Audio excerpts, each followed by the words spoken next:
నమస్తే అండి. మనం డిస్కషన్ చేసుకున్నటువంటి టాపిక్ ఏదైతే ఉందో ముఖ్యంగా మనకి భారత రాజ్యాంగానికి సంబంధించిన డిస్కషన్. ఎందుకంటే ఇటీవల జరిగేటువంటి లోక్సభ ఎలక్షన్స్ నేపథ్యంలో భారత రాజ్యాంగం నుంచి వివిధ రకాలైనటువంటి పరీక్షల్లో వచ్చేటువంటి క్వశ్చన్స్ని ఆధారంగా చేసుకొని లెవెల్ ఆఫ్ హార్డ్నెస్ బేస్ చేసుకొని కొన్ని మేజర్ టాపిక్స్ మీకు చెప్పడం జరుగుతుంది. సో మేజర్ టాపిక్స్ని కొంచెం ఈజీ వేలో మీకు చెప్పడం జరుగుతుంది. కాబట్టి ఈ ప్రయత్నాన్ని మీరు పూర్తిగా ఒకసారి చూసినట్లయితే మీకు ఎంతో ఈజీగా అర్థమవుద్దని నేను అనుకుంటున్నాను. సో ముఖ్యంగా మనకి భారత రాజ్యాంగానికి సంబంధించినటువంటి ఏర్పాటు అసలు ఎలా జరిగిందనే దాని మీద ఫస్ట్ క్లాస్. ఎందుకంటే ఈ రాజ్యాంగ పరిషత్తు రాజ్యాంగ నిర్మాణ సభ ఏదైతే ఉందో ఆ రాజ్యాంగ పరిషత్తు రాజ్యాంగ నిర్మాణ సభకు సంబంధించినటువంటి అంశాలను బేస్ చేసుకొని ఎలా ఈ ఎలక్షన్స్ వచ్చాయి అనేది మనం దాన్ని బేస్ చేసుకొని ఫ్రంట్ ఎండ్ బ్యాక్ ఎండ్ మనం ఏదైతే ఉందో దాన్ని మనం డిస్కషన్ చేసుకుంటున్నాము. సో ఈ ఫ్రంట్ ఎండ్ బ్యాక్ ఎండ్ మనం పరిశీలించుకున్నట్లయితే ముఖ్యంగా ద ఫస్ట్ టాపిక్ అండి. ముఖ్యంగా ఇది most probably civil services books ఏవైతే ఉన్నాయో వాటి నుంచి మీకు తీసి చెప్పడం జరిగింది. ముఖ్యంగా ఎక్కువ మంది ఫాలో అయ్యేటువంటి లక్ష్మీకాంత్ ఏదైతే ఉందో ఆ లక్ష్మీకాంత్ బుక్ నుంచి మీకు చెప్పడం జరుగుతుంది.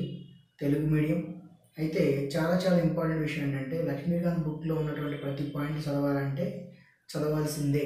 ఎందుకంటే మారినటువంటి ఏబిపిఎస్సి ట్రెండ్ యొక్క నేపథ్యంలో ఆ ట్రెండ్ని బేస్ చేసుకొని మనకి ఇప్పుడు ఎగ్జామ్స్ అనేవి వస్తున్నాయి. కాబట్టి ఎక్కడ హైలైట్ చేసుకోవాలి ఎక్కడ స్కిప్ చేసుకోవాలి అనేది నేను మీకు చెప్తాను. దాన్ని బట్టి ఫాలో అయితే ఇంకా ఫర్దర్గా మీరు నాకు తెలిసి ఏ ఇతర బుక్స్ లేకుండా డైరెక్ట్గా మీరు ఏం చేయాలంటే ప్రాక్టీస్ చేసుకున్నట్లయితే సరిపోతుంది. ఓకే అండి. సో చూద్దాం. ఫస్ట్ టాపిక్గా మనకి రాజ్యాంగ రచన, మేకింగ్ ఆఫ్ ది కాన్స్టిట్యూషన్. ఎవరి కాన్స్టిట్యూషన్ అండి? భారత రాజ్యాంగ రచన. ఎవరిదండి? భారత రాజ్యాంగ రచన. సో ఈ భారత రాజ్యాంగ రచనలో ముఖ్యంగా మనం గుర్తుపెట్టుకోవాల్సినటువంటి అంశాలు ఏంటంటే అన్నిటికంటే ముందు చారిత్రక నేపథ్యం. దీన్ని హిస్టారికల్ బ్యాక్గ్రౌండ్ అంటారు.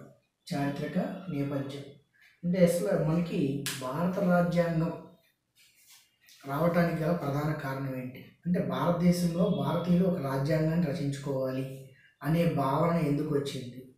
అసలు భారతదేశంలో భారతీయులకి రాజ్యాంగ ఏర్పాటు గురించి అసలు ఎవరు చెప్పారు? వాస్తవంగా ఈ టైప్ ఆఫ్ విధానం అనేది ఎప్పుడు రావడం జరిగింది, ఎందుకు అనేది మనం పరిశీలించుకుంటే బ్యాక్గ్రౌండ్కి వెళ్ళినట్లయితే చారిత్రక నేపథ్యం. ఈ చట్టాలు ఏవైతే ఉన్నాయో ఆ చట్టాల నుండి గతంలో క్వశ్చన్స్ వచ్చాయి, కానీ వీటి నుంచి ప్రస్తుతం క్వశ్చన్స్ అనేవి పూర్తిగా నెగ్లెక్ట్ చేశారు. ఎక్కడ వరకు అంటే మనకి సో ఈ పార్ట్ అండి, ఈ పార్ట్ ఏదైతే ఉందో మనం అనుకున్నటువంటి ఈ పార్ట్, ఈ ఫస్ట్ పార్ట్ నుంచి చాలా రేర్గా అండి, చాలా రేర్గా అంటే అతి తక్కువ మోతాదులో, చాలా రేర్గా అంటే అతి తక్కువ మోతాదులో చాలా అంటే చాలా రేరెస్ట్ ఆఫ్ ది రేర్ కేసులో క్వశ్చన్స్ వస్తున్నాయి. ఏది? ఈ చారిత్రక నేపథ్యంలో. అయితే ఈ చారిత్రక నేపథ్యాన్ని మనం పరిశీలించుకున్నట్లయితే వాస్తవంగా మనకి ఈ చట్టం ఎలా వచ్చింది అనేది ఫస్ట్ కాన్సెప్ట్ అండి. అది బ్రిటిష్ ప్రభుత్వం చేసిన చట్టం అవ్వచ్చు, భారత ప్రభుత్వం చట్టం అవ్వచ్చు. కానీ ఫస్ట్ మనకి భారతదేశాన్ని బ్రిటిష్ వాళ్ళు పరిపాలించారు కాబట్టి హిస్టరీని బేస్ చేసుకొని మనకి పాలిటీ అనేది రావడం జరుగుతుంది. హిస్టరీ బేస్ చేసుకుని వెళ్ళాలంటే మనకి 1600 డిసెంబర్ 31 ఏర్పడినటువంటి ఈస్ట్ ఇండియా కంపెనీ అండి, ఈస్ట్ ఇండియా కంపెనీ 1757 వరకు కూడా తన యొక్క పరిపాలన మొత్తం కూడా కేవలం మనకి భారతదేశంలో ఏదైతే ఉందో భారతదేశంలో వ్యాపారం నిమిత్తమే పనిచేసింది. ఆ తర్వాత పరిస్థితుల అనుకూలతను బట్టి 1757 నుంచి 1857 మధ్య ఈ 100 సంవత్సరాల పాటు భారతదేశంలో వివిధ ప్రాంతాలని ఆక్రమించుకోవడం మొదలుపెట్టింది. ఏంటండి? వివిధ ప్రాంతాలని ఆక్రమించుకోవడం మొదలుపెట్టింది. ఈ ఆక్రమించుకునేటువంటి నేపథ్యంలో చేసినటువంటి కొన్ని చిన్న మిస్టేక్స్ అనేవి తర్వాత ఆ బ్రిటిష్ ప్రభుత్వం యొక్క మనుగడ సంబంధించి, భారతదేశంలో ఈ కంపెనీ యొక్క మనుగడ సంబంధించి నియమించినటువంటి కమిటీలు కానీ ఇవి కానీ ఆ తర్వాత భారతదేశంలో చట్టాలు తీసుకురావడం జరిగింది.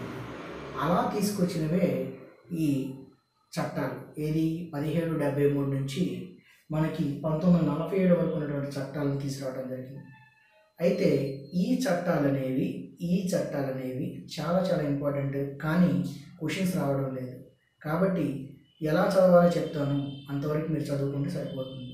వాస్తవంగా ఇక్కడ పరిశీలించినట్లయితే 1757లో ప్లాసీ యుద్ధం తర్వాత 1765లో ముఖ్యంగా బక్సర్ యుద్ధం, అంటే 1764లో బక్సర్ యుద్ధం తర్వాత 1765లో అలహాబాద్ సంధి ఉంది కదా, ఆ సంధి తర్వాత బ్రిటిష్ వారికి పరిపాలించేటటువంటి కొన్ని ప్రాంతాల్లో కంపెనీ ఏదైతే ఉందో, కంపెనీ పరిపాలించే ప్రాంతాల్లో ఉన్నటువంటి పరిస్థితుల్ని అధ్యయనం చేయడం కోసం బ్రిటన్ ప్రభుత్వం జనరల్ బుర్గోయిన్ అధ్యక్షతన ఒక కమిటీని నియమించింది. ఆ కమిటీ ఇచ్చినటువంటి రిపోర్ట్ ఆధారంగానే మనకి ఈ చట్టాలు రావడం జరిగింది. అదే భారతదేశంలోనే ప్రప్రథమ చట్టం 1773 రెగ్యులేటింగ్ చట్టం. 1773 రెగ్యులేటింగ్ యాక్ట్. ఇక్కడ గుర్తుపెట్టుకోవాల్సిన అంశాలు ఏంటంటే, మనకి చార్టర్ చట్టాలు, కౌన్సిల్ చట్టాలు, భారత ప్రభుత్వ చట్టాలు ఇలా గుర్తుపెట్టుకుంటే ఈజీగా ఉంటుందండి. ఎందుకంటే వాస్తవంగా మనం గుర్తుపెట్టుకోవాల్సిన అవసరం ఏంటంటే, ఎందుకని ఒక చట్టం తర్వాత ఇంకో చట్టం రావాల్సి వచ్చింది అనేది ఫస్ట్ పాయింట్. అండి, ఒక చట్టం చేశారు, ఆ చట్టం తర్వాత ఇంకో చట్టం రావడానికి గల మెయిన్ పాయింట్ ఏంటి? అర్థమైందండి? ఆ చట్టం తర్వాత ఇంకొక చట్టం రావడానికి గల మెయిన్ పాయింట్ ఏంటి అని మనం పరిశీలించుకుంటే, మొదటి చట్టంలో చేసినప్పుడు ఉన్నటువంటి లోపాలని సవరించి రెండో చట్టం చేయడం జరిగింది. అలాగే రెండో చట్టంలో ఉన్నటువంటి లోపాలను సవరించి మూడో చట్టం కొన్ని యాడింగ్స్, డిలీషన్స్ అనేవి ఉంటాయి. కాబట్టి దీన్ని చేయడం జరిగింది. అంటే ఎప్పుడైనా గుర్తుపెట్టుకోండి, ముందు చేసినటువంటి చట్టాల్లో ఉన్నటువంటి కొన్ని నియమాలను లోపాలు కావచ్చు, కొన్ని యాడింగ్స్ కావచ్చు, డిలీషన్స్ కావచ్చు, దాని వలన ఈ చట్టం చేయడం జరుగుతుంది. సో ముఖ్యంగా భారతదేశంలో ప్రప్రథమ రాజ్యాంగ చట్టంగా 1773 రెగ్యులేటింగ్ చట్టాన్ని పిలుస్తారు. కానీ మనం గుర్తుపెట్టుకోవాలంటే ఇలా కూడా గుర్తుపెట్టుకోవచ్చు. ఎందుకంటే 1770 నుంచి 1790 మధ్య మనకి ఉన్నటువంటి రెండు చట్టాలు 1774 రెగ్యులేటింగ్ చట్టము, 1784 పిట్స్ ఇండియా చట్టము.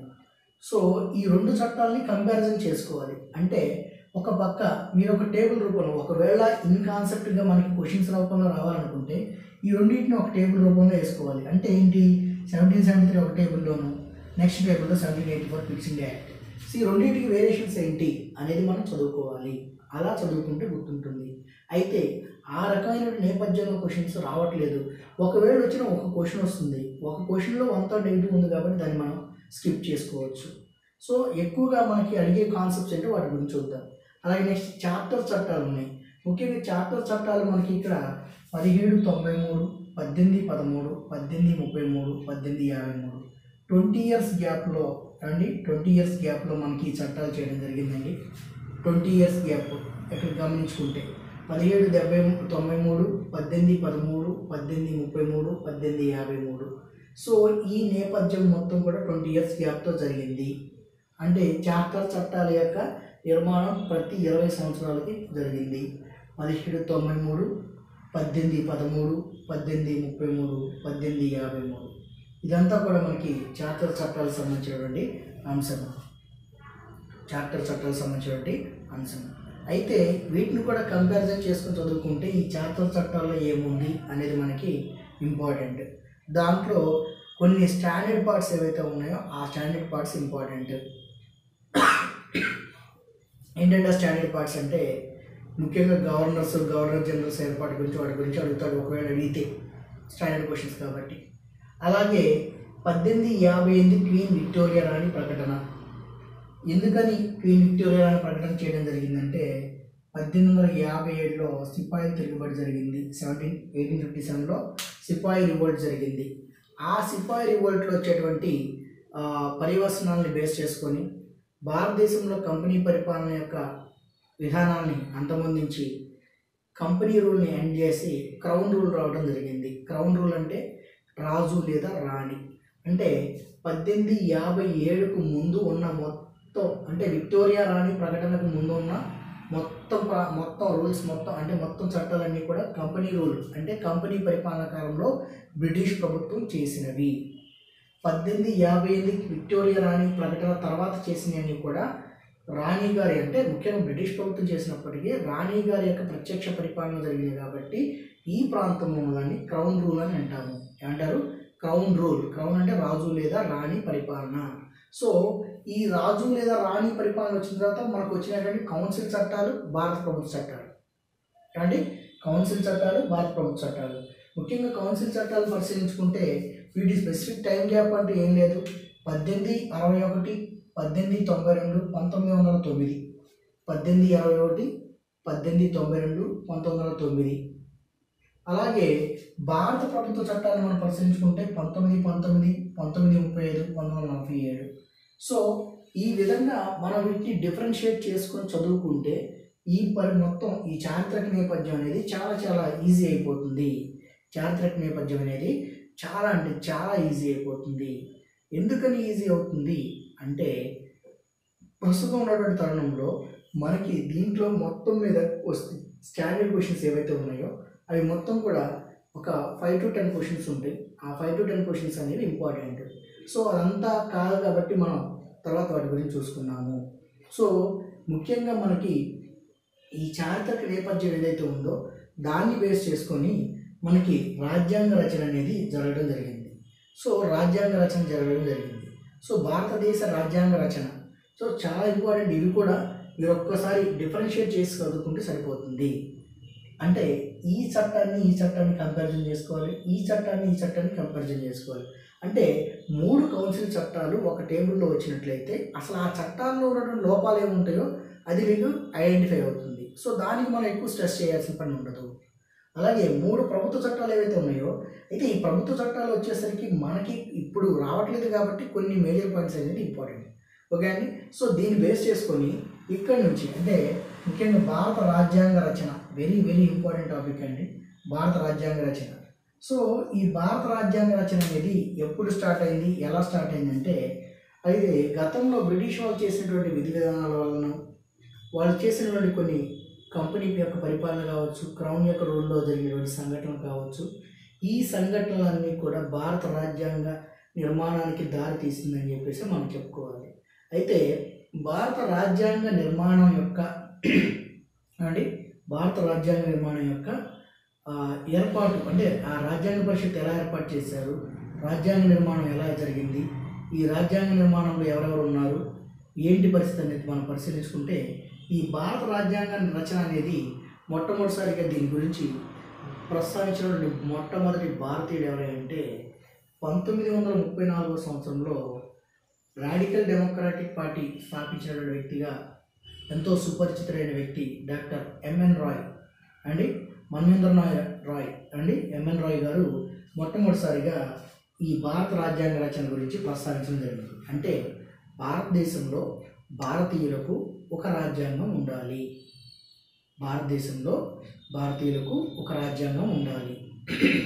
అలాగే ఆ తర్వాత 1935లో అప్పటి వరకు ఎంతో ప్రాముఖ్యత వహిస్తున్నటువంటి భారతదేశ స్వతంత్ర ఉద్యమంలో ఎంతో ప్రాముఖ్యత వహిస్తున్నటువంటి భారత జాతీయ కాంగ్రెస్ ఎప్పుడు భారత రాజ్యాంగ రచనకి ప్రాముఖ్యతనిచ్చిందంటే 1935 ఐఎన్సి. అంటే 1935 భారత జాతీయ కాంగ్రెస్ అనేది మొట్టమొదటిసారిగా రాజ్యాంగ ప్రస్తావన గురించి 1935 ఐఎన్సి సమావేశంలో ప్రస్తావించడం జరిగింది. అంటే అప్పటి వరకు కూడా ఎప్పుడూ కూడా భారతదేశానికి ఒక రాజ్యాంగం కావాలనే ప్రస్తావన గురించి అధికారికంగా ఐఎన్సి సమావేశాలు ఎక్కడ కూడా చెప్పలేదు అని మనం గుర్తుంచుకోవాలి. సో ఐఎన్సి సమావేశం అంటే 1935లో మొట్టమొదటిసారిగా.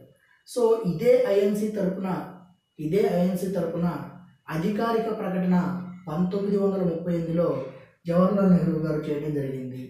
అంటే భారత రాజ్యాంగ నిర్మాణం లేదా భారత రాజ్యాంగ పరిషత్ ఏర్పాటు ఏదైతే ఉందో రాజ్యాంగం, ఆ రాజ్యాంగ పరిషత్ ఏర్పాటు గురించి మొట్టమొదటిసారిగా వయోజన ఓటు హక్కు ఆధారంగా కాకుండా ఇతర విధానాలు ఏదైనా ఉన్నా సరే ఆ విధానాల్లో భారత రాజ్యాంగ పరిషత్ గురించి, ముఖ్యంగా రాజ్యాంగం గురించి ఏర్పాటు గురించి, రచన గురించి ఏర్పాటు గురించి చెప్పడం జరిగింది. సో ఇక్కడ మనం గుర్తుపెట్టుకోవాల్సింది 3 పాయింట్స్ అండి. ఏంటంటే 1934, 35, 38. సో 34లో ఎంఎన్ రాయ్ గారు మొట్టమొదటిసారిగా ప్రస్తావించారు. 35లో ఐఎన్సి మొట్టమొదటిసారిగా అధికారిక ప్రకటన చేసింది. అదే ఐఎన్సి తరపున 1938లో అధికారిక ప్రకటన చేసిన వ్యక్తి డాక్టర్ జవహర్లాల్ నెహ్రూ గారు. సో ఈ 3 పాయింట్స్ బేస్ చేసుకున్న తర్వాత ఈ రాజ్యాంగ రచన ఎలా జరిగింది అంటే ముఖ్యంగా 1939-45 మధ్య రెండవ ప్రపంచ యుద్ధం రావడం జరిగింది. ఈ రెండవ ప్రపంచ యుద్ధంలో జరిగినటువంటి కొన్ని సంఘటనల వలన మనకి ఈ రాజ్యాంగ రచన ఏర్పాటు అనేది జరగడం జరిగింది. అంటే రెండవ ప్రపంచ యుద్ధంలో జరిగినటువంటి కొన్ని పరిస్థితులు మనం పరిశీలించుకుంటే, ఈ రెండవ ప్రపంచ యుద్ధంలో బ్రిటిష్ వాళ్ళు భారతీయుల యొక్క పర్మిషన్ లేకుండా భారతీయుల్ని రెండవ ప్రపంచ యుద్ధంలో బ్రిటిష్ వాళ్ళ తరఫున ఇన్వాల్వ్ చేయడం ఏదైతే ఉందో ఆ ఇన్వాల్వ్మెంట్ అనేది భారతీయులకి తెలియకుండా జరిగింది. అంటే ముఖ్యంగా చెప్పకుండా చేసుకున్నారు కాబట్టి దానికి సంబంధించి ఆ బ్రిటిష్ వాళ్ళు ఎవరైతే ఉన్నారో కొన్ని ప్రతిపాదనని, కొన్ని ఆఫర్స్ని పంపించారు. ఎందుకని? బ్రిటిష్ వాళ్ళకి రెండో ప్రపంచ యుద్ధంలో భారతీయులు సపోర్ట్ చేయాలని. అయితే ఈ సపోర్టింగ్ విషయంలో బ్రిటిష్ వాళ్ళు చేసినటువంటి కొన్ని ప్రయత్నాలు ఏవైతే ఉన్నాయో ఆ ప్రయత్నాలు సఫలీకృతం కాలేదు అండ్ అన్నీ కూడా విఫలమయ్యాయి. అలా 1940 నుంచి 42, 43, 44, 45 వరకు కూడా చేసిన ప్రయత్నాలన్నీ కూడా, బ్రిటిష్ వారు చేసిన ప్రయత్నాలన్నీ కూడా భారతదేశంలో విఫలమయ్యాయి. చివరకు ఆ బ్రిటన్ పార్లమెంట్ ఏదైతే ఉందో ఆ బ్రిటన్ పార్లమెంట్ 1946 ముఖ్యంగా ఈ రెండో ప్రపంచ యుద్ధ కాలంలో భారతీయులకి మరియు ముఖ్యంగా ముస్లిం దేశాలు, ముఖ్యంగా పాకిస్తాన్ దేశానికి ఉన్నటువంటి ముస్లిం లీగ్ పార్టీ ఏదైతే ఉందో ఉన్నటువంటి ఏర్పడినటువంటి అభిప్రాయ భేదాలని దాన్ని తీసివేయడానికి ఈ రాజ్యాంగ పరిషత్ ఏర్పాటు గురించి మన ఈ క్యాబినెట్ మిషన్ ప్లాన్ మొట్టమొదటిసారిగా వెలుగులోకి రావడం జరిగింది. ఈ క్యాబినెట్ మిషన్ ప్లాన్ యొక్క తీర్మానం ఆధారంగానే మనకి ఈ రాజ్యాంగ నిర్మాణ సభ అనేది ఏర్పాటైంది. ముఖ్యంగా 1946 మార్చి 24న క్యాబినెట్ మిషన్ ప్లాన్ ఏర్పాటు చేయడం జరిగింది. క్యాబినెట్ మిషన్ ప్లాన్ని ఏర్పాటు చేయడం జరిగింది. ఆ క్యాబినెట్ మిషన్ ప్లాన్ అనేది మే 16, 1946నే దాని యొక్క ప్రణాళిక మొత్తాన్ని కూడా ప్రచురణ చేయడం జరిగింది. ఈ క్యాబినెట్ మిషన్ ప్లాన్లో అలెగ్జాండర్ ఏవి, సర్ స్టాఫర్డ్ క్రిప్స్, పెటి క్లారెన్స్ అనే 3 సభ్యులతో ఉండేటువంటి కమిటీ ఒకటి ఉంది. సో అది అక్కడ పక్కన పెట్టేసుకుంటే వాళ్ళ పేర్లు అవన్నీ చూసుకున్నట్లయితే ఈ క్యాబినెట్ మిషన్ ప్లాన్ ఏదైతే ఉందో ఆ క్యాబినెట్ మిషన్ ప్లాన్ రూపొందించినటువంటి విధి విధానాల ఆధారంగానే మనకి ఈ రాజ్యాంగ నిర్మాణ సభ ఏర్పాటు అనేది జరిగింది. సో ముస్లిం లీగ్ యొక్క అనుమానాలు తొలగించడం కోసం ఈ క్యాబినెట్ మిషన్ ప్లాన్ ఏర్పాటు చేయడం జరిగింది. భారతీయులు మరియు భారతదేశంలో ముస్లిం లీగ్ పార్టీ ఏదైతే ఉందో దాని యొక్క అభిప్రాయాలు తొలగించడం కోసం దీన్ని ఏర్పాటు చేయడం జరిగింది. సో ముఖ్యంగా వెరీ ఇంపార్టెంట్ అంటే రాజ్యాంగ నిర్మాణ సభ, కాన్స్టిట్యూయెంట్ అసెంబ్లీ అంటామండి ఇంగ్లీష్లో. కాన్స్టిట్యూయెంట్ అసెంబ్లీ, రాజ్యాంగ నిర్మాణ సభ, కాన్స్టిట్యూయెంట్ అసెంబ్లీ. సో ముఖ్యంగా ఈ కాన్స్టిట్యూయెంట్ అసెంబ్లీ ఏదైతే ఉందో ఈ కాన్స్టిట్యూయెంట్ అసెంబ్లీని ఏర్పాటు చేసింది ఎవరు? First question, very important question. ఇక్కడే స్టార్ట్ అవుతుంది. భారత రాజ్యాంగ నిర్మాణ సభ ఏర్పాటుకు కారకులైన వ్యక్తులు ఎవరు? మనకి డిఫరెంట్ ఆప్షన్స్ ఇస్తాడు, కానీ మనం గుర్తుపెట్టుకోవాల్సింది ఒకటే, ఎవరంటే క్యాబినెట్ మిషన్ ప్లాన్. దీన్ని తెలుగులో క్యాబినెట్ మిషన్ ప్రణాళిక. ఏంటండి? క్యాబినెట్ మిషన్ ప్రణాళిక. ఎప్పుడు? 1946 నవంబర్లో. ఎప్పుడండి? 1946 నవంబర్లో. ఎప్పుడు ఏర్పరిచారు ఈ క్యాబినెట్ మిషన్ ప్లాన్ని? మార్చిలో ఏర్పాటు చేశారు. మే 16న తన యొక్క ప్రచురణ చేయడం జరిగింది. సో ఆ రాజ్యాంగ నిర్మాణ సభ ఏర్పాటు ఎప్పుడు చేయడం జరిగిందంటే 1946 నవంబర్లో ఏర్పాటు చేయడం జరిగింది. సో ఈ రాజ్యాంగ నిర్మాణ సభ అంటే కాన్స్టిట్యూయెంట్ అసెంబ్లీ ఏదైతే ఉందో దాన్ని ఏర్పాటు చేసిన తర్వాత దాంట్లో ఉన్నటువంటి ప్రతినిధులుగా సభ్యులు వెరీ వెరీ ఇంపార్టెంట్ పాయింట్ అండి, సభ్యులు మెంబర్స్. సో టోటల్ మెంబర్స్ ఎవరైతే ఉంటారో వాళ్ళ గురించి మనం తెలుసుకోవాలి. ముఖ్యంగా ఈ టోటల్ మెంబర్స్ భారత రాజ్యాంగ నిర్మాణ సభ very very important, constituent assembly. Constituent అసెంబ్లీలో మొత్తం ఎంతమంది సభ్యులు ఉన్నారంటే 389. పార్టీలతో సంబంధం లేదు. First members, whole and soul members ఎంతమంది అండి, పార్టీలతో సంబంధం లేకుండా మొత్తం సభ్యులు ఎంతమంది అంటే 389. దాంట్లో 296 బ్రిటిష్ ఇండియా నుంచి తీసుకొచ్చారు.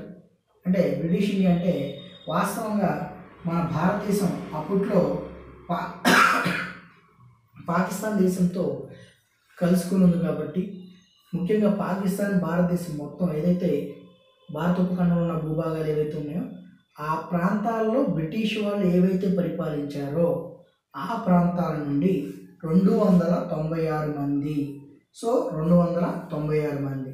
సో రిమైనింగ్ దాన్ని మనం ఎలా గుర్తుపెట్టుకోవాలంటే 389లో నుంచి 296 తీసేస్తే డిఫరెన్స్ ఏదైతే ఉందో ఆ డిఫరెన్సే 93గా మనం చూసుకోవచ్చు. అంటే మనం ఇక్కడ గుర్తుపెట్టుకోవాల్సింది ఒకటే పాయింట్, 389 టోటల్ గుర్తుపెట్టుకుంటే, లేదు నాకు 296 గుర్తు ఉండదు అనుకున్నప్పుడు 93 గుర్తుపెట్టుకుంటే ఈ రెండింటిలో నుంచి దీన్ని సబ్స్ట్రాక్ట్ చేస్తే ఇది వస్తుంది, లేదు దీని నుంచి దీన్ని సబ్స్ట్రాక్ట్ చేస్తే ఇది వస్తుంది. సో ఎట్లా ఏదైనా సరే మనం ఏదైనా ఒక పాయింట్, 2 పాయింట్స్ గుర్తుపెట్టుకుంటే, 2 నెంబర్స్ గుర్తుపెట్టుకుంటే మిగతాది మొత్తం ఈజీగా గుర్తుంటుంది. సో ఈ 389లో 93 మెంబర్స్ స్వదేశీ సంస్థానాలు, ప్రిన్స్లీ స్టేట్స్. భారతదేశంలో అనేక చిన్న చిన్న రాజ్యాలు ఉన్నాయి. ఆ రాజ్యాలు సంస్థానాలు ముఖ్యంగా 562 లేదా 563 సంస్థానాలు ఏవైతే ఉన్నాయో వాటి గురించి, వాటిలో మొత్తం చిన్న చిన్న సంస్థానాలు వాటి మొత్తం కలిపి మొత్తం 93 మంది ప్రతినిధుల్ని ఆ సంస్థానాల ద్వారా ఎన్నుకోవాలని చెప్పేసి అనుకున్నారు ముఖ్యంగా. అయితే ఇక్కడ 296 బ్రిటిష్ ఇండియా ప్రావిన్సుల నుండి 93 స్వదేశీ సంస్థానాలు నుండి. ఈ 296, 93 మనం పరిశీలించుకున్నట్లయితే ముఖ్యంగా బ్రిటిష్ ఇండియా ప్రావిన్స్ ఏదైతే ఉందో ఈ 296లో 11 గవర్నర్ ప్రావిన్సులు, అంటే 11 గవర్నర్ పాలిత ప్రావిన్సులు. ఈ ప్రాంతాలకి గవర్నర్లు హెడ్గా ఉంటారు. అటువంటి 11 బ్రిటిష్ పాలిత గవర్నర్ ప్రావిన్సులు ఏవైతే ఉన్నాయో ఆ 11 బ్రిటిష్ పాలిత గవర్నర్ ప్రావిన్సెస్లో ఏమండి మొత్తం 11 ఉన్నాయి. ఆ 11లో మనకి 292 మందిని ఎన్నుకోవడం జరుగుతుంది. అంటే ఈ 11 బ్రిటిష్ పాలిత ప్రాంతాలు, మనకు 2 రకాలు ఉన్నాయి, బ్రిటిష్ ఇండియా, స్వదేశీ సంస్థానాలు.